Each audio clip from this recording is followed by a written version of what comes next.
Hébreux chapitre 9. La première alliance avait donc des ordonnances relatives au culte et un sanctuaire terrestre. En effet, un tabernacle fut construit. Dans la partie antérieure, appelée le lieu saint, était le chandelier, la table et les pains de proposition. Derrière le second voile se trouvait la partie du tabernacle appelée le Saint des Saints, renfermant l'encensoir d'or pour les parfums, et l'arche de l'Alliance, entièrement recouverte d'or. Il y avait dans l'arche un vase d'or contenant la manne, la verge d'Aaron qui avait fleuri, et les tables de l'Alliance. Au-dessus de l'arche étaient les chérubins de la gloire, couvrant de leur ombre le propitiatoire. Ce n'est pas le moment de parler en détail là-dessus. Or, ces choses étant ainsi disposées, les sacrificateurs qui font le service entrent en tout temps dans la première partie du tabernacle.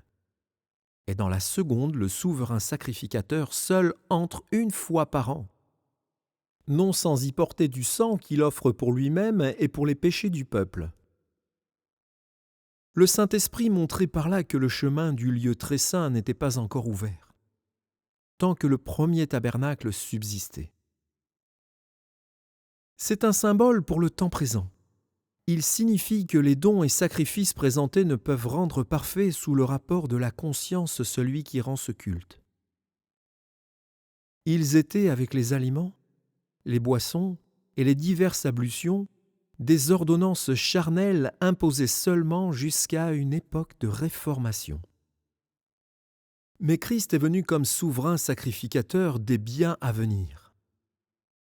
Il a traversé le tabernacle plus grand et plus parfait, qui n'est pas construit de main d'homme, c'est-à-dire qui n'est pas de cette création, et il est entré une fois pour toutes dans le lieu très saint.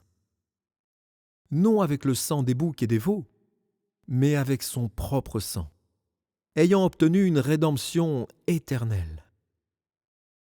Car si le sang des taureaux et des boucs et la cendre d'une vache répandue sur ceux qui sont souillés sanctifie et procure la pureté de la chair, combien plus le sang de Christ qui, par l'Esprit éternel, s'est offert lui-même sans tache à Dieu, purifiera-t-il votre conscience des œuvres mortes afin que vous serviez le Dieu vivant?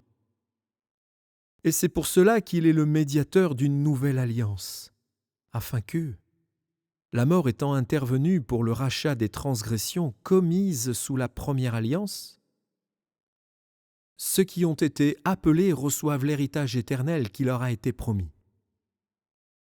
Car là où il y a un testament, il est nécessaire que la mort du testateur soit constatée. Un testament, en effet, n'est valable qu'en cas de mort, puisqu'il n'a aucune force tant que le testateur vit. Voilà pourquoi c'est avec du sang que même la première alliance fut inaugurée. Moïse, après avoir prononcé devant tout le peuple tous les commandements de la loi, prit le sang des veaux et des boucs, avec de l'eau, de la laine écarlate et de l'hysope, et il fit l'aspersion sur le livre lui-même et sur tout le peuple, en disant : « Ceci est le sang de l'alliance que Dieu a ordonné pour vous. » Il fit pareillement l'aspersion avec le sang sur le tabernacle et sur tous les ustensiles du culte.